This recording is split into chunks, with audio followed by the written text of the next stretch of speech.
Yemen अनवानन मुतल्लिक लिखियो 10 जुमला। पॉलिथीनिक मुज़िर असरात कुलन हंद फ़ायदे। पॉलिथीनिक मुज़िर असरात 10 जुमल छ। गोडन्युक, पॉलिथीन लिफाफन हुंद हदरुस वर्ताव च माहौलियाती आलूदगी अलाव इंसान क्यों जू ज़ातन हंद खतर वारियाहन बेमारन हुंद सबब बनान। दयिम, पॉलिथीन च इंसानी ईजाद तो यिम च केमिकलन हंद इस्तेमाल सۭतۍ तैयार यिवान करन। यिम केमिकल च मुज़र सेहत। त्रेयिम, पॉलिथीनन हुंद गलन च अख सुस्त अमल, लिहाजा यह गंदगी च वारियाहन वरियन ताम जमीनस पेट रोजान तो जमीनस नुकसान वातनावान।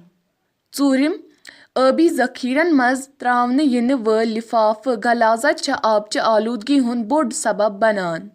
पूंचिम, प्लास्टिक ठेल च लापरवाही सत नालन मज लायने यिवान तो नालन हंदिस आबस च ठूर तो थोप लगान।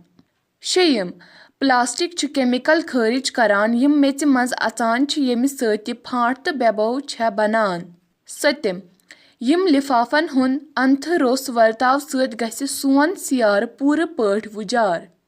आठिम, प्लास्टिक छ यल हवास मज जालने यिवान येमि सत हवा जहर आलूद छ गछान। नयिम, यित छ वन्न यिवान ज प्लास्टिक बानन मज खेन सत हेकि कैंसर गछित।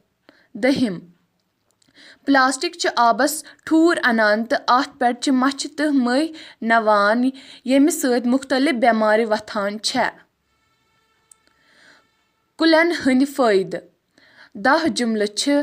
गोडन्युक, कुल छ लूकन तो जानवरन हंद पठ जिंद। दयिम, तिम छ ऑक्सीजन दिवान तो कार्बन डाइऑक्साइड चवान। त्रेयिम, कुल छ प्रथ जाय पन्ने सब्जार सत खूबसूरत बनावान। ूरिम, कुल छ अस मेव, बेल तो पोश दिवान यिमन अस खेनस दौरान लुत्फ छ तुलान। पूंचिम, कुल छ अस गरम तापकन दोहन मज साय तो शहजार फराहम करान। शेयिम, शहरन मज सर्द मौसम तुरन्यार बरकरार थावन खतर छ कुल अहम। सतिम, जंगलन मज छ कुल मुख्तलिफ जानवरन पनाह तो खेन दिवान।